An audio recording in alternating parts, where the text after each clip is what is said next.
our favorite channel today. Thanks for coming out. We appreciate it. Thank you for joining us as we applaud the accomplishments of our officers of the month and share our sincere gratitude for the work they do every day. This group of Chicago's finest with us today perfectly illustrates the breadth of experience and teamwork that goes into many criminal investigations.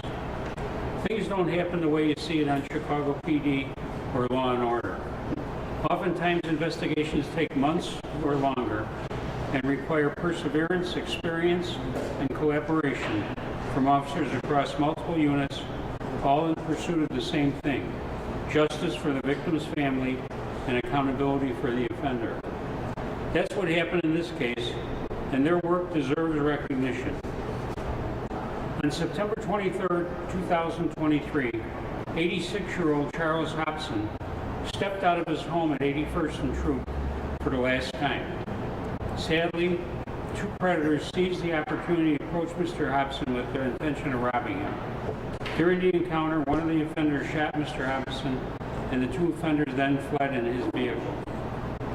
A shot spotter alert was received by officers assigned to the 6th District Strategic Decision Support Center, and they quickly alerted field units who responded to the location of the shot spotter alert.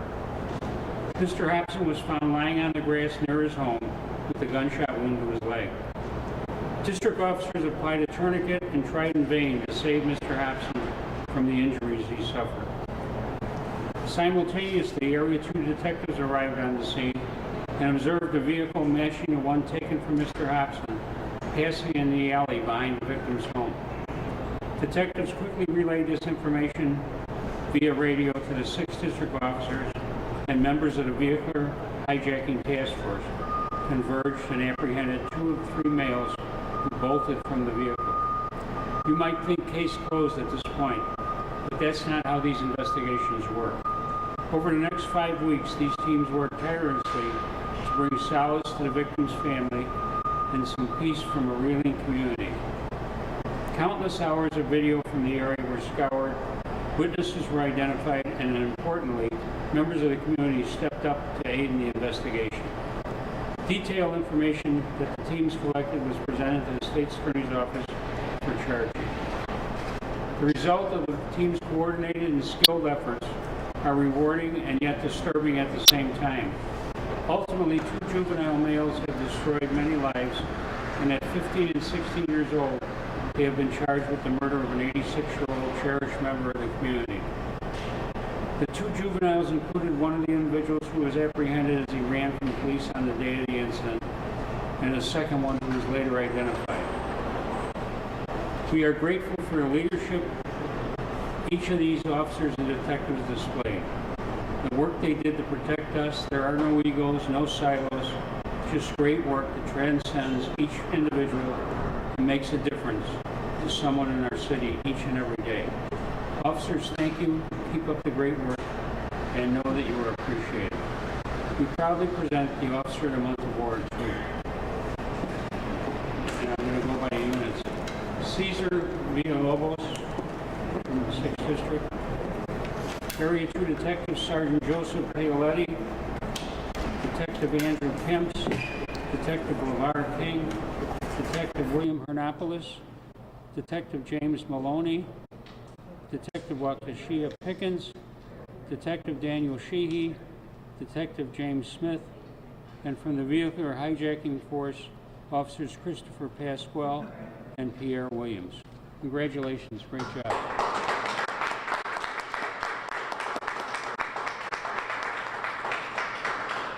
I want to thank the Deputy Chief Ben and Commander Tate for coming out today also. At this time, I'd like to call up the President of the Chicago Police Memorial Foundation, Sandra Wortham. All right, thank you, Phil. And again, thank you to all of the officers, detectives, sergeant. Thank you to Deputy Chief Ben and Commander Tate. We have, through our Officer of the Month program here with the Chicago Police Memorial Foundation, an awesome opportunity to recognize the wonderful, brave, selfless work that the members of this department do all the time. This case in particular means a lot to me. The 6th district is my home district, and I heard this case come out on the scanner. I'm an avid scanner reviewer. It's a bad habit, I know, but I do it. And I was listening to the scanner that morning and heard the call come out. I heard the officers go to the scene. I heard when the juveniles got out of the car and ran, and I heard them apprehend them. And I heard the dispatcher say that when they got them in the car, the first thing one of them said was, "I'm a juvenile." And I think that should tell us all something about everyone's understanding of how the system works. And so we recognize at the foundation that behind or beside every act of bravery of our officers is too often a family who will suffer for the rest of their lives. And Phil mentioned this in his remarks.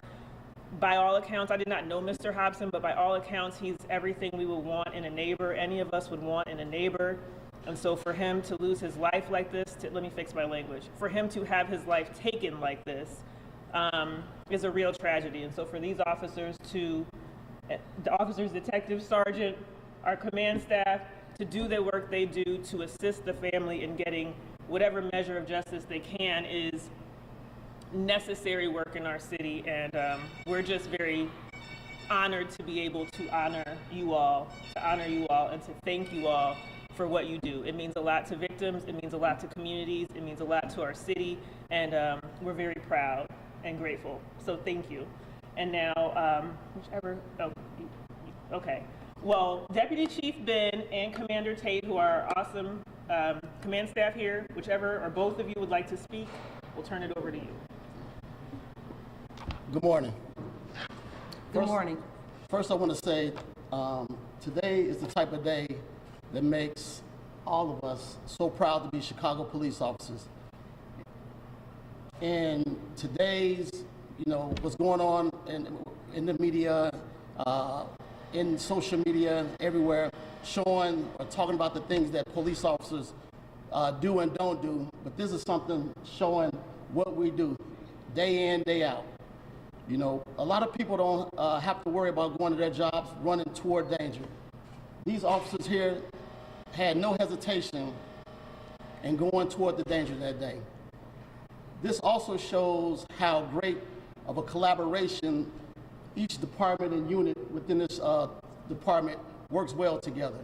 We have individuals from several different units within the Chicago Police Department worked well that day, which was a very, very chaotic scene, or what could have been a very chaotic scene. However, these officers were able to remain calm and work diligently, not just that day, but until this case was brought to an arrest.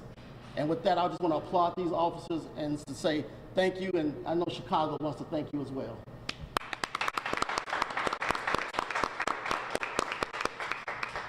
I too want to echo the sentiments that the Commander Tate just said. As Deputy Chief of Area 2, I can see the work that the detectives are doing day in and day out, and the officers from across Area 2, from the 4th, 5th, 6th, and the 22nd District. And I appreciate everything you do. I'm going to say the entire Chicago Police Department appreciate the great work, the hard work that you guys put in and day out. So thank you, and keep up the good work.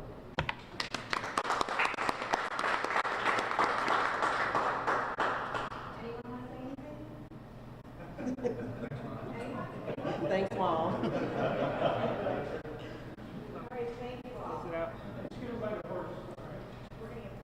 Okay. Well, thank you all.